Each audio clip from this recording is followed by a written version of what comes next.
Coming to you live, it's the AutoHub show with Ian and Jeff. Here we go. So what would your dealership feel like if your entire sales staff was literally on fire, your sales and service staff? They were nonstop all over social media, completely dominating your marketplace. They could do it in 30 days or less and then continue their education to do it for an entire 6 months or a year.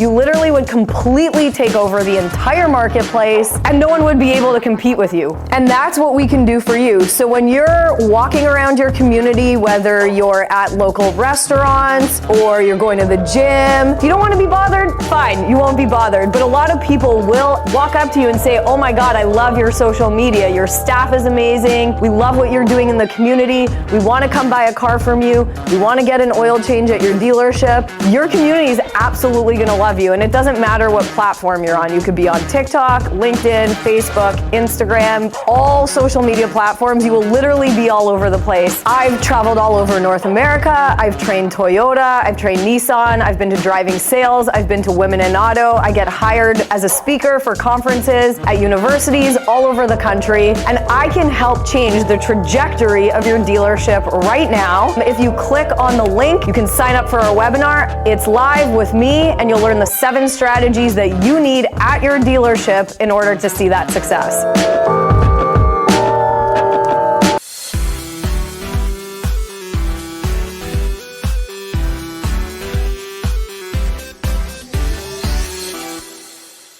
Hi, everyone. This is Paul Brobson, the CEO over at Trusted Sale. And if you don't know Larry Feldman at Career Changers, boy, are you missing out. Now, what are you missing, you might ask? Well, for starters, you're missing the world's best trainer. But seriously, what makes Larry a great trainer is how engaged he keeps his audience. I was at a store recently while Larry was conducting training. And let me tell you, nobody wanted to leave that room. I mean, even when they needed a bio break, they wanted to stick around and hear what Larry had to say. The great late Jim Valvano, who said, to me, there are 3 things everyone should try to do every day. Number 1 is laugh. Number 2 is think. Spend some time in thought every day. And number 3, you should have your emotions move you to tears. If you laugh, think, and cry, that's a heck of a day. Well, I can tell you, Larry's going to make you laugh.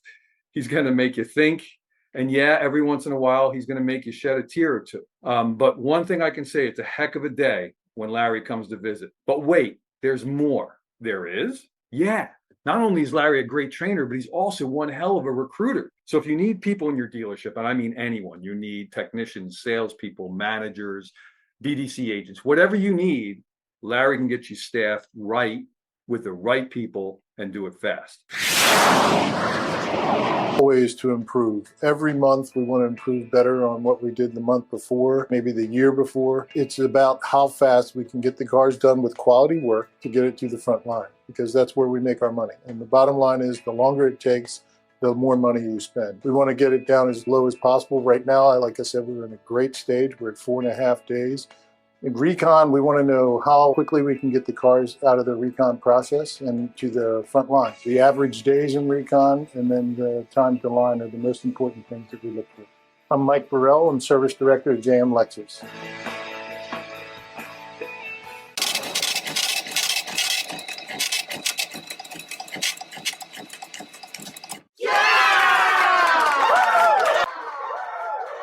And good morning and welcome. So let's get into it. So go ahead, Jeff. We're going to start with a couple books. The Psychology of Selling and Persuasion by Leonard Moore, Persuasion by Robert Cialdini, and How to Master the Art of Selling by Tom Hopkins. So go ahead with our disclaimer, Jeff.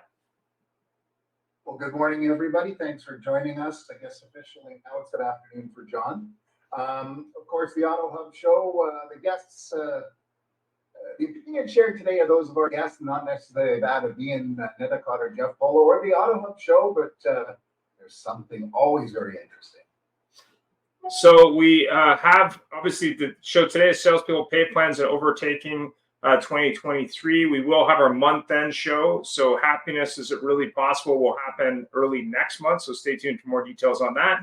And I wanted to go over this. I'll let John explain it. But if you are looking to look at activity-based pay plans. John Lacka has a solution there, but this is a quick slide talking about how that works, and I'm sure John will go more into it as we get into the show. We are going to be doing some live shows going on. So SEMA, I'm going to be there next month, and then we'll be at Used Car Week in Scottsdale, Jeff and I together. SodaCon, I believe, is going on later this month, but I'm sure if you're going to be there, you can hit up Larry. He's going to be there in person. So let's get into it. Go ahead, Jeff. Well, good morning. And this is something long coming. You know, the dealers everywhere talk about it's all about the sales. It's all about the sales. And, you know, we hear all sorts of crappy stuff going on. And I actually saw a post. I'm a member on Facebook of the dealership. There's something in one of these groups on Facebook, car dealers Facebook or something. And a woman posts something on there that says, you know, hey guys, can you help me out here? He says, I've been doing this about 6 months. My schedule is Monday to Friday, 9 a.m. to 9 p.m., Saturday, 9 a.m. to 8 p.m. Sorry, Monday to Friday, 9 to 8 p.m., Saturday, 9 to 6 p.m., and close Sundays. We can't go get a lunch break, etc. Is this normal? And of course, this had about 300 comments on it. And then she, further on her post, she shared about how her pay plan worked and, you know, how they got a percentage, but if it was less than $1,000 gross, they got a smaller percentage because they didn't do their job right. If it was this and that, if there was a customer comeback up to 6 months, they could get docked. And it was very interesting. So today's show is very timely, in my opinion. It's always timely. We talked about this, but you know, basically, it's salespeople. You know, are pay plans really important, or is it just because we're looking at order taking? They're just lucky to be working. And our first guest, in order of tuning in this morning, just not important, so we love him anyways, is John Lacka of Automotive Business Solution in that massive metropolis of Halifax, Dartmouth, Nova Scotia, Canada. John, could you introduce yourself and just answer this question, please, for us while we're doing it. It may be a little off topic, but with the way the market is and with the way that it seems to be going, especially on strikes now, are salespeople really of value? John. By the way, so later on or whenever you can talk about that lovely pay plan structure you had there. No worries. Hopefully we'll get to it. Listen, certainly salespeople are extremely important. We're in a human-to-human business, really. And, you know, a little bit of my background. Of course, most of you already know, I've been in my own business for 23 years, doing consulting and training and ongoing relationships with dealerships, helping them obviously improve by way of employee development and business development. And excuse me, to that end, of course, we've also developed software to help them along the way, which includes an alternative pay plan, especially for those who are new to the business. In terms of salespeople being important, I just heard the story over the weekend. A customer bought a vehicle online. It was delivered by 2 drivers, one who drove the vehicle to the place, a couple hundred kilometers away from the dealership, and the other person, of course, with the vehicle that would bring them back. When it came to the CSI, the customer rated the dealership with a 5 out of 10. Reason behind it was the vehicle was delivered, the vehicle had some complex technology, and there was no one there to explain it to him. Above and beyond that, he felt shortchanged because when the vehicle was delivered, it did not have a full tank of gas. It did when the trip started, but not when it got to his door. So if there was a salesperson involved in this, I think it may have gone a little differently. What do you think? Interesting. I agree. I think it's interesting that I guess the person who delivered the car was probably a delivery member at the dealership or a lot staff member, They not were the just person. drivers. Yeah, They're just drivers. interesting. You know, it actually tells us something very interesting here. The auto industry is moving forward in technology and moving forward in all this stuff, and there's still a push for remote deliveries and all that other thing, which frankly, I go back to the 80s when I had I was in the business office and I had a salesman actually driving a car, or he was delivering cars about 1,000 miles away from here, 1,600 kilometers away. He literally was on the road. We gave him a one-ton truck with a camper, and he drove throughout northern British Columbia and sold vehicles. So we delivered them remotely. Nobody cared about the CSI if it was Ford, so But interesting, you brought up a good point. The CSI is outdated. You buy an EV, what are you going to put? Do you have a full charge? It's very interesting, but it's also a failure of the dealer, in my opinion, because first of all, I'm sure they didn't pay a salesperson. I'm sure they paid a remote sales specialist a fraction of what they would have paid a salesperson. And I know when I sold, hey, I'd have driven 6 hours to go get a deal to do a delivery, no problem. It would have been my pleasure. But you're right. I believe there's great value. Our next guest is the famous Doug Reeves, A to Z Sync. I have trouble saying Z, us Canadians, eh? And Doug, would you mind introducing yourself and then answer the question? With the crazy market, with the world of order taking, and even frankly, the Stellantis and Ford folk are going to start running out of stuff if the strike continues. What value really are salespeople? Well, a great question. Doug Reeves, A to Z Sync. We've been in this business over 10 years, and to answer your question, I would say yes, definitely. Salespeople are very valuable. Our feeling is, our goal is to change the customer's perception of buying a car at a dealership, and the salespeople are integral to the success of that. It's interesting. John, your point about the technology, I had a meeting with some high ups at Volkswagen recently, and one of the things they were trying to address was just that. They want to make sure the salespeople have enough time to actually explain all the technology on the car, and speeding up sales is part of their mission is to do just that. But I think more importantly, salespeople have the opportunity to differentiate that store from everybody else. And when inventory does come back, even after this strike, that's going to be important. Customers are going to want to gravitate to the store that resonates with them. And the salespeople have a huge role in that. So I just don't see there ever being a time when we go away from salespeople. It's just that how do we coach them up to do the right thing? Well, it's an interesting point that I've mentioned it before. You brought up Volkswagen and coaching. And I talked about it many a time. A good friend of mine went to go look at a Volkswagen ID4 at a Volkswagen dealer, and the salesperson couldn't get the charging cable disconnected from the car. So therefore, he couldn't drive it. And, all the stuff that the salespeople rattled off, everything, rattled, it's got this and that, and do like autonomous control, regenerative braking, and all this other stuff. And granted, he was new. He probably 5-6 hours in the business, but yeah, there has to be that salespeople have to be of value. I completely agree. Ian. Obviously we got Gail on today. Thanks for coming on, and we got Peter and Don as well.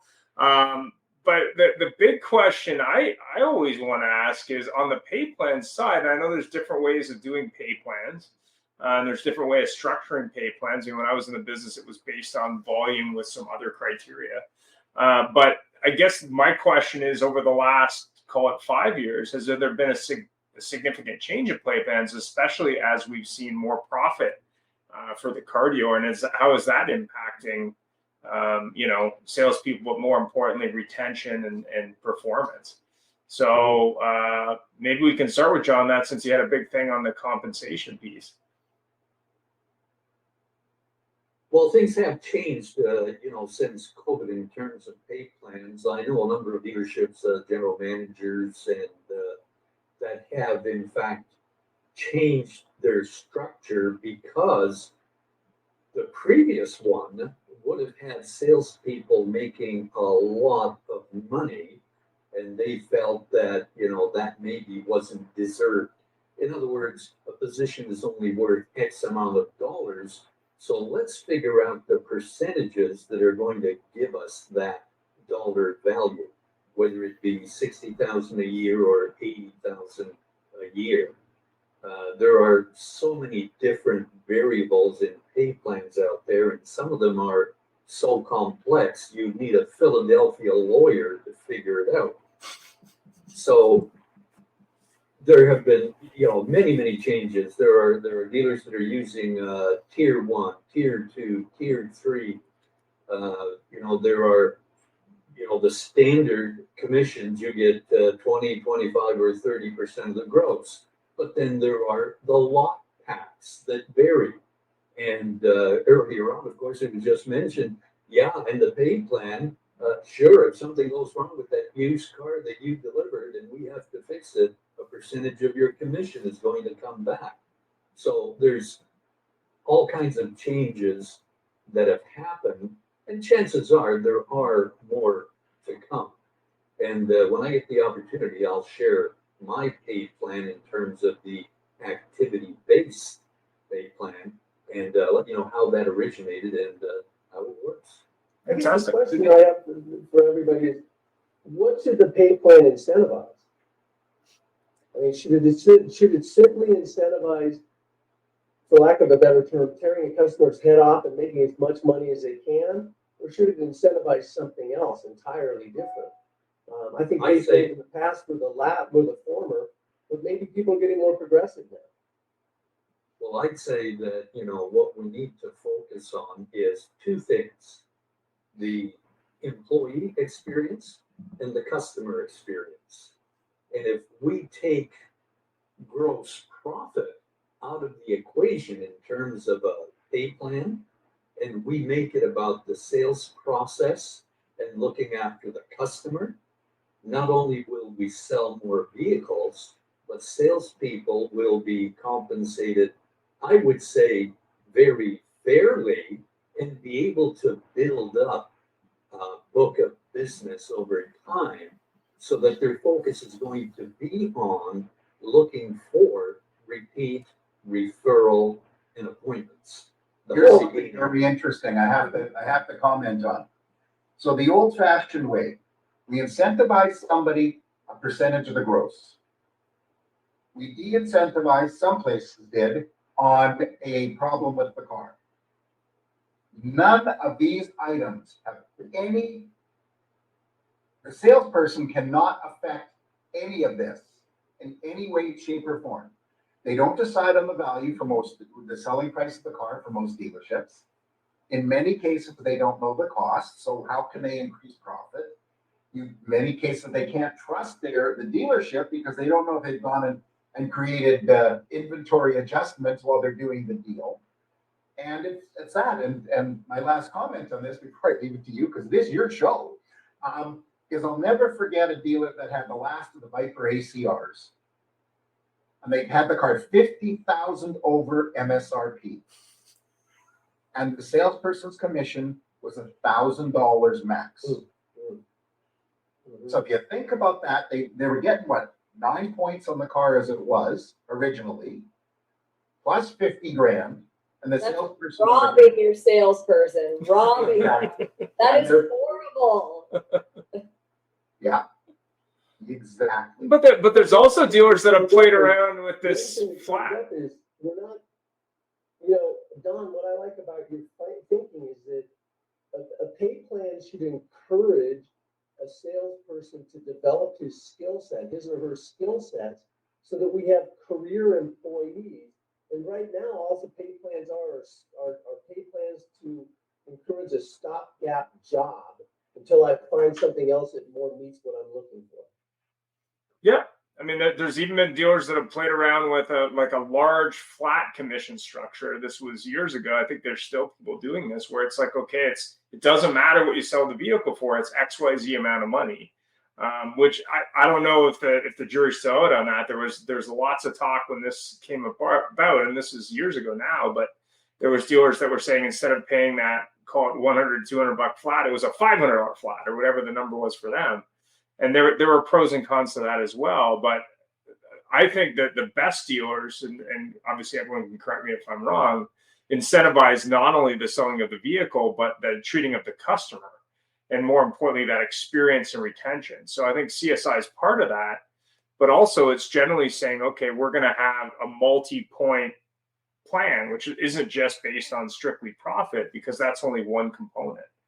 Right? Like if airline people who sold airline tickets were only worried about how much money they made on the airline ticket, you'd probably have a bad experience more often, I would bet. Right? So I think some of that has to have multidisciplinary thoughts. But I mean, obviously Gail and Peter. Oh, go ahead. Virtual hand. Go ahead. Well, gentlemen, thanks again for putting out a great show. This is a topic that is probably one of the most discussed topics in the automotive business. Doug and I have had many talks about this on disgusting. Discussing how do we change a pay plan to become a long-term career pay plan rather than a short-term plan. John and I have had talks about how to turn around and incentivize work rather than incentivize results. And the last 3 years of this business has thrown everything into the air. That we're challenged with, you name it. Lori Foster, which a number of us know on LinkedIn, put out an amazing post about pay. And wasn't just to the salespeople, it was the dealership as a whole, where right from the receptionist to the car wash to you name it, and right all the way up to the stakeholders. And what is a realistic pay? What we have to do is we have to focus this on not having to have an actuary design the pay plan, but make it simple, make it realistic, make it a drive to the business rather than a last chance opportunity. And let's start recruiting the people that should be in the business, not the people that are in the business as it is. So pay plans are very, very, how would you say, effective on driving and retaining people, and we know that retention is a challenge right now. Well, I have a question for Gail. John or Ian, maybe you mentioned earlier, there's stores that actively advertise that our salespeople aren't paid a commission; they're paid the same regardless of the car. Yep. From a social media standpoint, is there more traction with entities that promote that type of a structure in the consumer's eyes? Have you noticed any difference in that? Because I know that when I see it on a website, to me, it's a little bit less, it's disarming. I'm like, oh, I like that. This guy's not, they're telling me point blank, I'm not incentivized to rip your head off. Have you found that from a social media standpoint, Gail? That's an interesting question. I don't know if actually any of our clients have just like a flat non-commission based structure. So I do know that most of our clients do have are incentivized and are paid commission structures. And so when they are doing social advertising, they're like, got to get my friends, got to get my family, got to get in the community. Like, I need to hit my objectives. Like, a lot of them will even post, like, help me hit my 20 car objective to get bonus this month. Mm-hmm. And they'll literally post that on social and ask their people in their community to help them. So I don't know if any of our clients, and we work with people all across the US and Canada, I don't know if anyone's just a flat-based structure. I have not seen that a lot lately. Interesting. Yeah. This was a number of years ago, but there were a couple dealers that I know that were doing this. I'm not sure if it survived the pandemic. But they were really pushing this as, don't sweat, the pressure, because, we're compensating people no matter what you buy. It'll be the same. And they'd even advertise that, I think, in terms of what the amounts were, I think. So it was definitely interesting. Ian, that interview or that video you played before this, what we started, and one thing they said is respect the customer. And I would think that respecting the customer would fall in line with, a flat pay plan. That it's about you, it's not about me. It's funny that the car industry is, from what I can tell, it's the last bastion of barter. It's kind of like, I've got this, I'll trade you this for what you have, and let's talk about the money in the middle and all that. And it's kind of archaic when you think about it. I'm kind of curious if, and this is for another show, but if more dealers will gravitate to just a one price philosophy, and let's just take this all out of the equation and make it easier on everybody. Yeah, I mean, I think it's a winning combination. But the funny thing about it, and I worked for a store where I managed salespeople that had this commission structure. So their commission structure was X. So they made XYZ amount of money no matter what the car sold for. They would beat me up on price as a manager just as much as if it mattered to their pay plan. And I remember talking about it going, what I'm selling it for is irrelevant, dude. You're going to make X. So like beating me up, like that doesn't help you. Like it doesn't impact you at all. So, but the behavior was so ingrained. And to your point, you don't see the salesman at the Apple store going to beat up the manager. Oh, can I get a better deal on this TV or whatever, on this computer? Like that doesn't happen. So it's kind of interesting, for sure. Well, I think we have to look at something. We have to make a decision in our industry. And what are we? Are we professional businesses? Are salespeople professional salespeople, or are they the kid at Best Buy that has a chance of making better money? And until we do that, we have a problem. And we've talked about this. We have, in the States, there's 330,000 dealers. I don't know how many new car dealers there in the States. Ian, 15,000 roughly franchise dealers and about 120,000 independents. Yeah, like 19,000 or something. Franchise is down. It's about 15,000 because of acquisition. Total number. No. Yeah, there's 120,000 independents and roughly 15,000. 50,000. Well, when you combine the two, 120,000 plus 15,000. That's roughly the number. The point being is there's gobs of dealers and there's 3 times as many pay plans. And so our salespeople, we want them to be professionals. We want them to be long-term. We say we want them to be long-term. And we got a big problem because there is no consistency. There is this goofy thing, like Peter posted the comment there. He just said, is we have a minimum, then we should have a maximum. And you know something? I completely agree. However, let's make it doable on that Viper ACR. Give them $5,000 to sell the car. But Jeff, I said the dealers have a minimum and a maximum. It's not a fair entity to the salesperson. And as Gail said, stealing from your salesperson. If you're going out and you're going to overlist the car, then that salesperson who sells it, who has the incentive to sell that for that dealership, should get paid on that overlist. I am not an advocate for anything being sold overlist, because all you're doing is ostracizing your customer base by doing so. You look at J.R. Toothman Ford in the States, one of the biggest Ford dealerships went out and said, no overlist on anything that we have, regardless of the pandemic or not. And they looked at it and said, we're going to lose our customer base if we do it. So I don't believe in it. I'm an advocate against it, and I don't think we should ever remove a maximum on a deal. That was an interesting one. So there was an article recently on the Nelson Automotive Group. They're in Oklahoma and Tennessee. They're a client of ours. Their philosophy, amongst other things, is the full 95% of all the pay that everybody gets is salary. And there's a very, very small component that's incentivized based. And their philosophy is, and I agree with it, is we're trying to develop professional car people. You know, people, give them a career.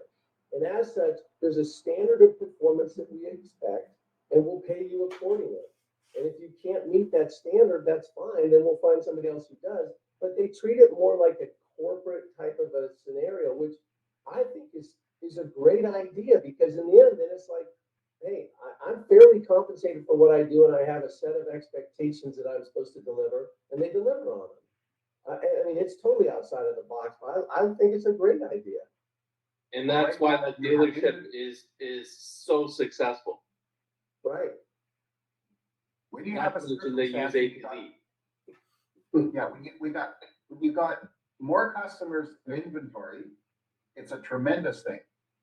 Because then you're not taking advantage of them, and I'm sure they're not one of these people that rapes and pillages either. Although I have to admit, you get that one unicorn that comes in, a Raptor Bronco. Nothing wrong with putting it in the shop and putting a 6-inch lift on it, 42s and other stuff before you put it up for sale and ask the move for it. But to ask the move for it because you got one, I don't know. I think we're just building that up in the mind of people. So moving along. So our model for over 100 years in this business is a private enterprise, that it represents a brand, and in some places there's 4 or 5 brands under a single rooftop. And with sales team and fixed ops and your local dealer who sponsors your baseball team or the local wine shop, depending on the brand, how much longer can this model exist? How does it have to change to survive? And we are talking about salespeople and pay plans, but the reality is when you've got these models that are set up now like Tesla and Rivian and Lucid and whatever that are they're actually moving more to dealerships, and they're changing their prices left, right, and center, but their people are not salespeople. And how much longer are we going to survive like this? Well, how do we have to adapt? How do salespeople have to adapt? And Doug. Wow, that's a loaded question. I think the model is going to last for quite a while longer, and I think mostly because when EVs come out, it kind of it resets the whole table. If every dealership's going to have a slew of EVs, and you're going to have a vast majority of customers that don't understand them, they're still going to need to have a place to go and people to talk to ask their questions. And I don't think just going online is going to suffice, let alone explaining how the dang car works. So I think the model will survive at least another 15 to 20 years. After that, it's hard to say. By then, it could be to the point where I'm just going to order it online and ship it in, and I'll look for an Amazon experience. Thank you. Well, it's funny because you mentioned something very interesting. As I think about this, when Ian and I did the Lucid review, and we went in, and I actually walked into the Lucid store separately, and Ian did separately before we came together. The first thing the guy said is, "Hey, I'm here to answer questions for you. I'm not here to sell you the car. Don't you worry. I'm not a car salesman, but I'm here to answer your questions." And when they pick these things up, I have not taken delivery of a Tesla, so I can't tell you how crappy the experience is. But you have a person there telling you something to do, but I'm sure the sales representative sitting in front of their computer at the Tesla store isn't getting more than $20 an hour, if that. So that's an interesting thing. John, you've been quiet for a long time. You've talked all over for you. Well, that's because they haven't asked me to speak. I certainly think the model is going to be around for a long time. And to Doug's point, I think pay plans, developing people, hiring the right people that you can develop are going to be extremely important. And I think we should be paying people on process, on effort. Certainly, dealerships should have performance standards in place. Dealerships that I've worked with over extended periods of time, one of the first things we did was put in minimum performance standards, expectations. And then what we did was we trained, we coached, we mentored, we counseled people to ensure that they hit those standards. And we made it clear that, if in fact you can't maintain standards over a period of time, we have to come to an agreement that perhaps this is not the profession for you. But we certainly wouldn't throw people to the curb. We would work with them as long as they wanted to work with us to ensure their success. That's interesting, and maybe I can ask Gail a question on that. So, Gail, I'm you're going into dealerships. You've got a range of ages and sales staff, be it from Gen Z to baby boomers, and they're being asked to do, obviously things that maybe they're not comfortable with, be it social media posting and promotion and all this kind of thing, versus years ago when they're making phone calls, I guess. What is your thoughts on that as a standard now for that salesman having to do, or salesperson having to do more than they've ever done in terms of technology and promotion and everything else? What's your thought there? I actually do think it should be a standard that part of your job description is to use different social media avenues to build your brand within the dealership brand. So the world we live in right now, everything, like your brand online means so much, and your sales productivity is reflective on how you build your brand online. Now, you don't have to be like, you don't have to have fancy videos, but like a simple video, I'll give you guys an example, a simple video saying, this is who I am, this is where I work, and this is why I work here. Hey, if you ever need to service or sell a vehicle or buy a vehicle, like come to me. I'm in your local community. I just want all my friends and family to know where I work. So that one simple video, and that's an example that my friend Kevin told me he did last week. He got 2 service appointments, 3 car sales, like just from that video, because he switched dealerships. So he wanted people to know, hey, I love my old place, but this is where I'm moving. And I want you to, I feel like it should be a standard. How do you not, if you're proud of where you work, how do you not tell your friends and family on social where you work? Like it, I don't know. There's so many things that I think should be standards. That's like a whole nother, maybe that should be another show. Well, Gail, that this goes back to the old days when salespeople wouldn't keep their business cards on them when they weren't at work because they didn't want to tell people they sold cars. Exactly. Yeah, you don't want to tell people where you work. If they're proud of where they work, that's the question. Are they proud of where they work? Like I've always been proud of the guys I worked for in retail. Like I was like, come to Flemington Car and Truck. I love these guys. Like I love working here. Like I would have never left that dealer group. And even when I worked at Viato, like had I been allowed to post on social media about Viato, I would have bragged to everyone about it. I think maybe there's a lot of people that aren't proud of what they do. I don't know. Well, it goes back to what Doug said earlier, which is a stopgap rule because I'm selling cars. How many hundreds of people have all of us interviewed that said, why are you looking to get in this business? Well, I've got a degree in zoology and ain't no zoos anymore, and I couldn't get a job, so I figured I'd sell cars. Right. Right. It's very true. Yeah, Doug, I mean, you're doing the same thing in terms of that you're, obviously trying to get dealers to adopt a new process end to end, which is really customer centric, and really saying to a car salesman who maybe was comfortable with a CRM to a limited degree, and now they're going, okay, I want you to do all these things. What response are you getting from dealers who, they're getting these staff members who have to suddenly do a lot more? Like, what do you hear? Actually, the way we set it up is imagine you're a salesperson and you get to have your own business within the walls of the dealership. Okay, so you're going to handle a customer from start to finish. They're your customer and it's entirely. And the dealership is going to provide you with inventory, infrastructure, and administrative support. But all you have to do is just keep doing what you're doing, and they will keep helping you in any way you can.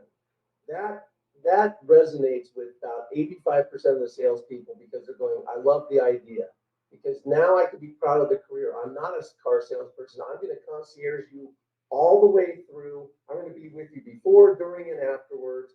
And I'm building my business, and everybody around me is going to help me build my business.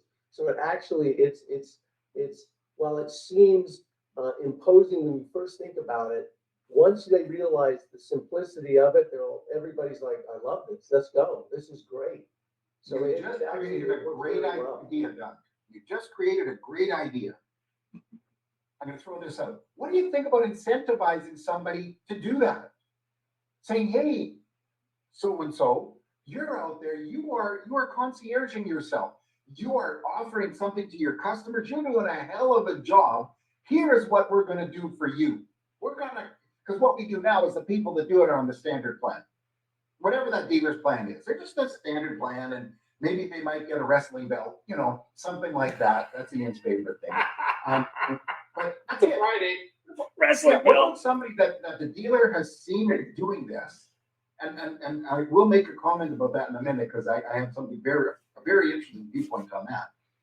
Is what about if the dealer or the manager has seen somebody doing it, that they say, hey, so and so is going to say buddy, but we're being sexist now. But it's just saying, hey, you're doing a hell of a job going above and beyond what's going on. We're going to pay you X because you're just doing that. You're being an ambassador for our business. You're helping our service department, not just because you have to, because they never do, because they have to. But that's a very interesting thing. A next level representative. I think that's awesome. Well, and you think about that, if the dealership was really smart, then they'd sit there and say, hey, I'm going to link you up with Gail. I'm going to help you build your business even more. She's going to teach you about how you can market it via social media. I mean, Gail, when dealers reach out to you, is that what they're encouraging? To say, hey, we want you to help our sales team grow, teach them, or is it more at the corporate level? No, we teach the salespeople. So our best example was Step One Automotive Group in Florida. We taught 150 salespeople how to brand themselves online, and they dominate their marketplace. Like, no one can compete with them. I'm not even kidding. It was the coolest thing I've ever seen in my life. And the CEO, he's not there anymore, but his name was Fernando. He let me do a launch event with all their staff, and it was a 2-day event. And he's like, guys, you're all entrepreneurs. All of you salespeople at my dealership are entrepreneurs. You can market however you want on social media. Just be professional. Gail's going to give you all the tools, techniques, strategies, roadmaps, everything you guys need. And they literally for the last 4 years have taken over social media. And every salesperson brands themselves online. It is really that was my best case study. Well, and what's cool, what you're showing is what we believed all along. Listen, the dealership's experience is their brand. And their brand is more powerful than the OEM's brand. I think in my opinion, a dealership's individual brand and how their customer experience is more powerful than an OEM's brand. And now if you take it down to the fact of the salesperson being able to do that, this is what I offer from an experience. Here's what I'm about. It even gets even more finite, even more localized. And it's like a dealer should capitalize entirely on that. If they would just focus on that, that's what's going to drive customers. Well, look at each salesperson. So we, granted, this got loaded into VIN Solutions manually, right? So you get your lead off social media. The salesperson takes full accountability to load the lead into VIN Solutions. But on average, in each store, there was at least 4 or 5 salespeople that were getting an extra 5 to 10 car sales a month. And what did in every single one of their stores. What did it do to their turnover? They had no salesperson turnover. Their salespeople for 4 years. I barely ever saw a salesperson leave that company. No, there you go. I mean, Jeff, to your point, if they incentivize the right things, and Peter and I have talked about this forever, they incentivize the right things and you develop their skills and they have their own business, like you said, an entrepreneurial type, situation, why would I ever leave? Right. They're the best of every world. Just those salespeople made so much money. those salespeople's paychecks, sometimes they told me how much money they made, and I was like, wow. Like, I didn't make that much when I sold cars. So here's one thing that I've always been a big proponent of. As Doug says, you're a business within a business. You're getting capitalized and everything else by the stakeholder. So why do we not have business plans, detailed business plans with performance standards, with objectives, with everything else for each individual, and then coach them to achieve that, and have regular performance related leadership meetings with them to teach them how to build their brand and build their business? If we do that, we're going to revolutionize this business.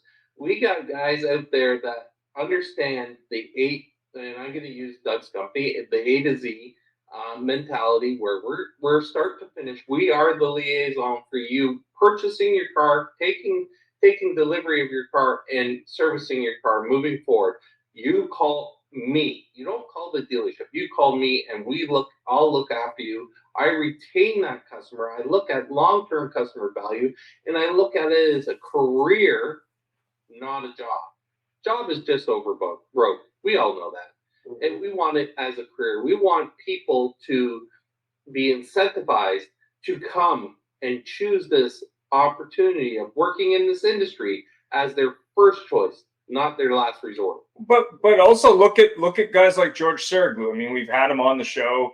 Not only did he get interest from dealers all over his region, he got interest from the manufacturer going like, this guy's a little bit crazy, but maybe he can teach us something, right? So, I mean, it was very simple. He was just promoting what he did every day in his own unique way. Happens to be a Greek guy in the Greater Toronto area, but he was just doing videos because he enjoyed doing it. But more importantly, he wanted to share what he did with people. And I think a lot of the challenge isn't just from a structural and performance point of view, even though I think that's important.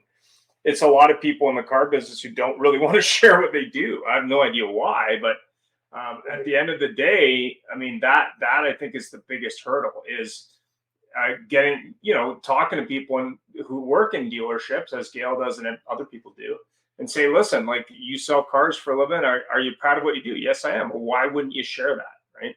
You don't see people in the investment industry or banking or life insurance sales or any other sales don't do that. I mean, too, because they are successful, and they don't want other people in the same dealership to be successful sometimes.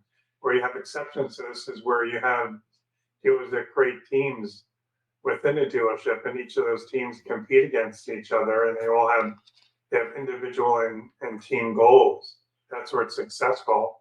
That's usually where it starts in dealerships where they have sales and service BDCs. Each one of those people have a set of goals to achieve, and they have team goals as well. And usually in those stores that become more and more progressive, you have 3 or 4 sales teams on the sales floor. If they're the bigger, they have 6 or 7 teams on the sales floor, and they have 4 or 5 individuals and a closer. In those situations, they're closely monitored, and you can see the good, the bad, and the ugly. And the ones that are doing better, the dealers are using the techniques and their skills to grow the business, and the ones that aren't doing so well, they teach them the better way to do it. It's interesting, Jeff. It's like we've come full circle with your question. So, are salespeople valuable going forward? Yeah, because they have the opportunity to do everything we just talked about. And if it's properly executed within the walls of a dealership, that dealership will thrive. And if every dealership did it, the industry thrives, and there's not as much, fear of outside or the OEMs going direct, because it's like the customers are going to say, no, I like going into stores. Yeah. It's about the experience. I agree with you. People like to come into a store where it's pleasant and it's an exciting event. When Gail and I worked at Clemson Car and Truck Country 15, 20 years ago, it was an event. People didn't leave the dealership. Oh yeah, people loved coming in to hang out, and like the kids got monkeys, stuffed animal monkeys, and there was we had fun. Like people actually locally would come hang out at the dealership. And so when I was a sales manager there, when I walked in a restaurant, the gym, the bank, like everybody knew me and they were like, oh, you're that nice lady that sells Mazdas at Flemington Car and Truck. And I'm like, yeah, that's me. Come buy a car.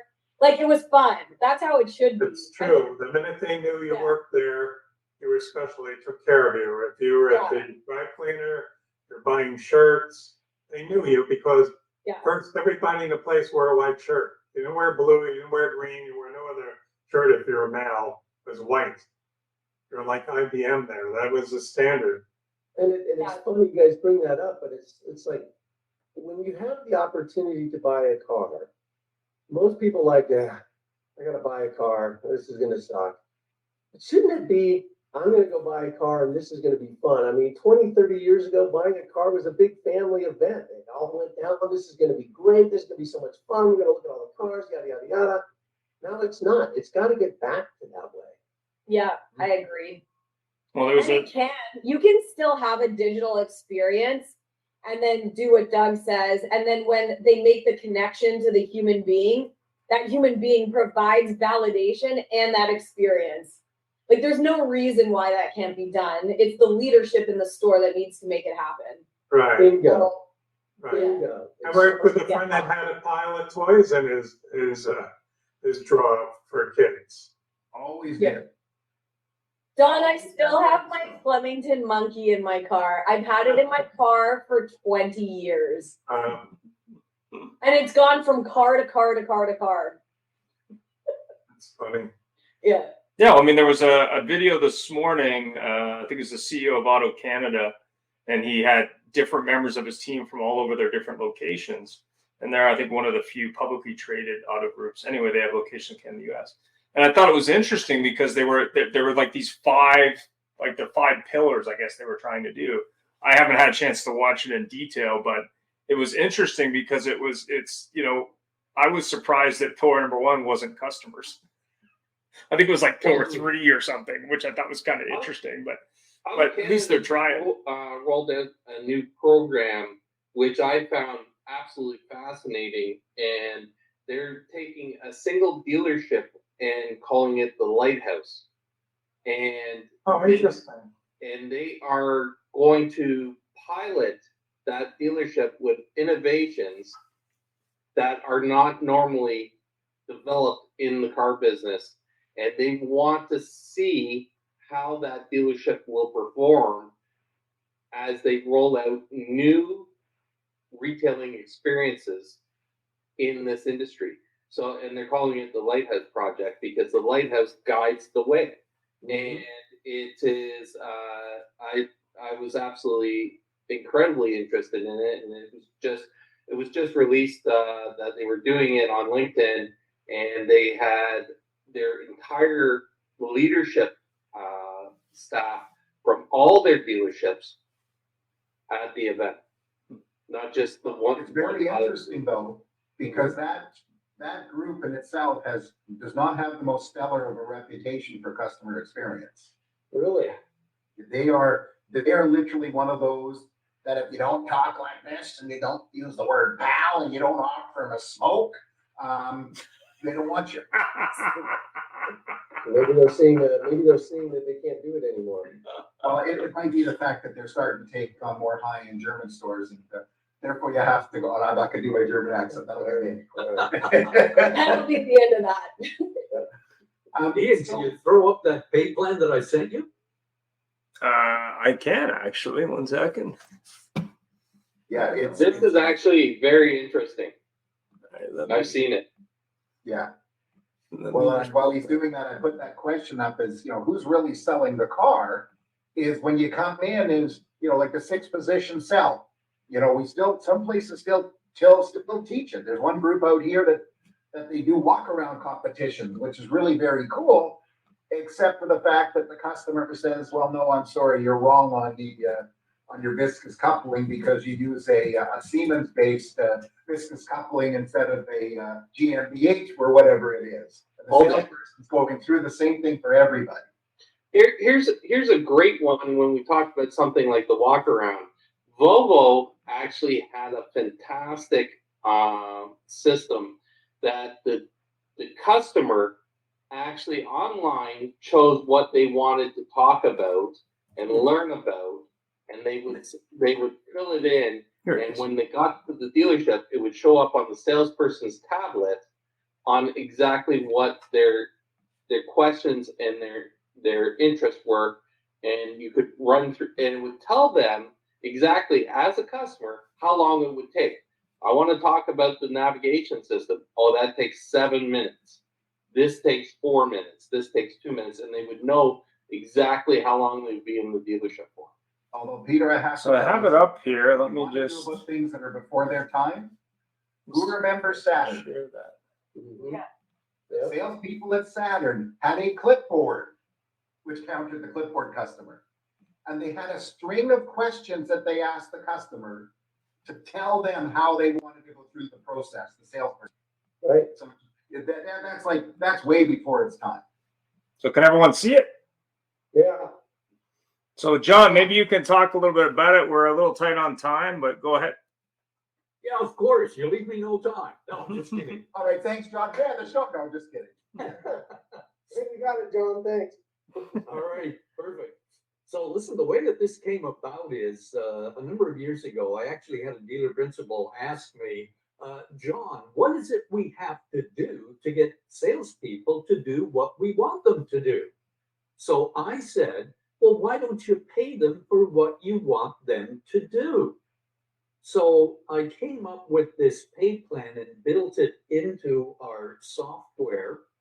And basically, salespeople get guaranteed X amount of dollars per month. And what we guarantee should be a livable wage for whatever area that the dealership is located in. So some of the dealerships that we had guaranteed a minimum of $3,000.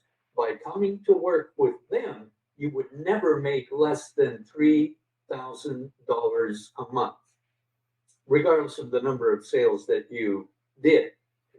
So the pay plan started with the software in terms of there were certain data that we wanted entered into the software, so let's pay them for entering the data. One of them is appointments. So when you enter an appointment and it shows up, guess what? It goes into your pay. If the person that you made the appointment for shows up, you get paid. If you sell the vehicle, then there's a flat fee that you would get. You log a walk-in into the system, you get paid. You follow up the person that left without buying, convert them into an appointment, you get paid. You set up a referral in the system, you get paid. You get paid for the critical steps like demo drives, trade appraisals, proposals. So every step relative to the sales process has some form of incentive in it for the salesperson. And above and beyond that, at the month end, if they hit their minimum standard volume expected in terms of sales, and let's say hypothetically that it's minimum 8 sales that particular month, if they hit the 8 sales and on appointments their show ratio was at least 66.7%, they get a bonus. If their closing ratio is at least 50%, they get a bonus. If their walk-ins closing ratio is at least 35%, they get a bonus. If their referral shows up, of course, they get a bonus. The referral is sold at 75%. I'm sorry, I should have looked at the slide. So if referrals are showing up at 75%, you get a bonus. If the person buys at 75% closing ratio, you get a bonus. If in fact your demo drives, your appraisals, your proposals, if all those are at 80%, you get a bonus. If your overall closing ratio is at the end of the month 50%, you get a bonus. You can then get volume bonuses for hitting different tiers, whether it be 9, 12, 15, 20, etc. And all this can be set up within the system. So a salesperson on any given day can just hit pay plan and they'll see how much they've made for that day. or that week or at the end of the month. For the dealer, it's really simple because all they do is pay them the guarantee every 2 weeks or whatever the frequency of their pay plan is. And at the end of the month, they look at what the salesperson earned and pay them the difference. The beauty of the pay plan is it focuses on people actually following a process and putting in an effort. There's less pressure on the salesperson to sell the vehicle. The idea behind it is we want the customer to get a great experience. So if they follow the process of making sure that the person gets a demo drive, that the person gets their trade appraised, that the person gets a proposal in front of them, when all this is done without the pressure of actually having to sell the vehicle, in essence, the salesperson ends up selling more vehicles because they're going to make money whether a vehicle is sold or not. That makes a lot of It sense. makes a lot of sense. If you focus on the behaviors, then the metrics will follow. And I think that taking your pay plan and taking it a step further and then rewarding them for follow up, even post sale. Well, the follow-up component is in there because if they're following up and converting people, so for example, a prospect that they follow up converts into a walk-in or into an appointment, they get paid for that. Yeah, I mean, we could go on a whole nother show, and I'm sure we're at the edge of the thing, but I like the idea of, yeah, reward the behaviors, the metrics will follow. Peter and I have talked about this ad nauseum, right, Peter? Yeah, it's we look. One of the greatest frustrations as a manager in the business is what is your staff doing? We know that on average, a salesperson works 1.5 hours of their 8-hour shift. That is their actual productivity. If we reward behaviors rather than results, then we are in a situation that we can push a customer experience that is rewarded and also a dealership experience as why you want to work for this company. So it's behavioral pay plans are the future. Mm-hmm. All right, well, we're almost out of time. Yeah. So final thoughts. They're running out of time, and I wanted to make a final comment to everybody before they make a comment. One thing that reminded me of this is we have people setting pay plans that don't need any money, that are quite well off, have an nest egg, they have assets, multiple assets. In many cases, they got assets that they got assets to cover their assets. Right. And they're setting plans for people that need to pay their bills. This is just like politicians setting up things. There was a post here in Canada about how most politicians in Canada they're talking about housing. Housing's a big issue everywhere now. And affordability and everything else. And yet most politicians are part of the landlord class. Right. And how is it they can do things or understand people? I'm not a socialist by any stretch of the imagination, but how can they do things, and this is on both sides of the coin, to help the normal people if they have no idea? Right. So, really a pay plan is something that should be set up by somebody that has an understanding of what these people need and want out of their lives versus an understanding what they themselves need and want, which is probably one of the biggest problems in the car business anyways. Great point. So with that, I thank everybody. Final comments from our guests. I'll start. I agree with you. I think any pay plan that's developed should be developed in conjunction with the person that's getting paid. And I think dealers should start thinking outside of the box, get away from what they've been doing forever, and be willing to be different. Yeah. I agree with that 100%. I think it's really about not only that, but maybe ask your staff. I mean, what motivates one person may not motivate another person. And I think that's the real missing piece here, especially when you look across generations. I think what motivates different generations and individuals is different. It takes work to develop things to help people do things. And, frankly, when you're too busy, I hate to say it, when your sales manager is too busy doing paperwork and not managing sales, how can they help them? When your general manager is too busy micromanaging, how can they help any department do anything? So we're dealing with a bigger fix here. Yeah, but I agree. It is generational. Where we were baby boomers, we put up with that because we were used to working all the hours, wanting to achieve, wanting to get all the money, wanting to get all the accolades. Now the different generations have different aspirations, different things are bothering them or not bothering them. As the millennials and the Gen Zs get involved, there's more friction, and they want more free time. They want to have more impact in the dealerships, and they don't want to wait 20 years to be a manager. They want to wait 10 years to be a manager. They want to have impact now, and they want training. They want training programs. They want a relationship with the managers. In the past, you're lucky the manager came out of the office and said hello to you sometimes, right? Exactly. John, final comment. Well, when it comes to the industry, I think one of the struggles, of course, and I'm sure we'll all agree, is hiring people, not just hiring them, but retaining them. So why not give them a pay plan that they can come into the industry?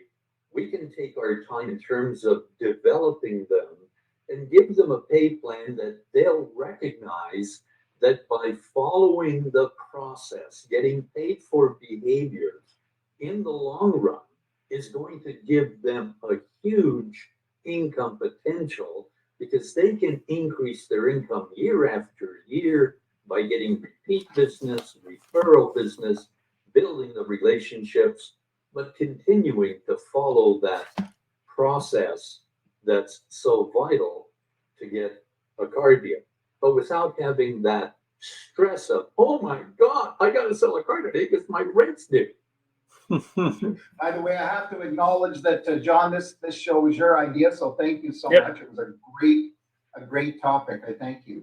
Ian, I'll leave it to you to close the show. Thanks very much for all the thoughts and input. I agree. Process and questions and listening will change behavior and results. But more importantly, I think it's really about changing it all running in the same direction for the customer. You got to make a living wage, and more importantly, you got to love what you do. But if there isn't customers, there really isn't any point. So really, for me, it's about a combination of all those things driven around customer experience. And I think customer experience is the key part of success in 2023 and beyond. And that's it for me. I have to make another comment. I'm sorry. Next week is our second advisory panel show. The topic is secret. Shh. They will find out the day before, or maybe the morning of, so they don't prepare. This will be fun. And it's a goofy month end because month end falls on a Saturday next month for this month. So we're doing it a bit early. So thank you all. Thanks very much. Yeah, have a great day. Bye. Bye, guys. Thank you. Hold on. What?